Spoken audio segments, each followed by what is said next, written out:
ଜାତୀୟ ପତାକା ଅନୁସାରେ ଯୋଉ ଜାଗାରେ ଉଡିବା କଥା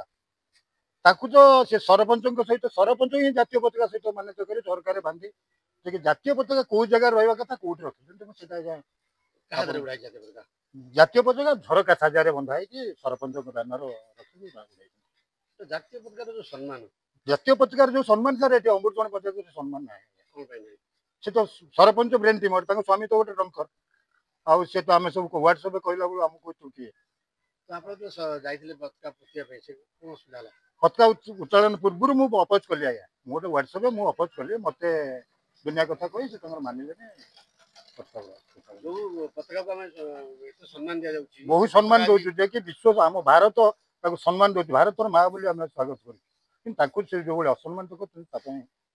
ଆପଣମାନେ ହିଁ ବିଚାର କରିବେ। এটা তো ସରପଞ୍ଚଙ୍କର ଏକ ମନମାନି କାର୍ଯ୍ୟ ତାଙ୍କୁ ବିରୋଧ କଲେ ବି କିଛି ହବ ନାହିଁ। ମୁଁ ଆସିଲା ବେଳକୁ ପତାକା ବନ୍ଧା ସରିଲାଣି ତେଣୁ କେହି ତ ଶୁଣିବାର ନାହିଁ ଆଉ ପତାକା ଉତ୍ତୋଳନ ପାଇଁ ମୁଁ ବ୍ୟବସ୍ଥା କରିଥିଲି ଏପଟରେ ପତାକା ଉତ୍ତୋଳନ କରିବା ପାଇଁ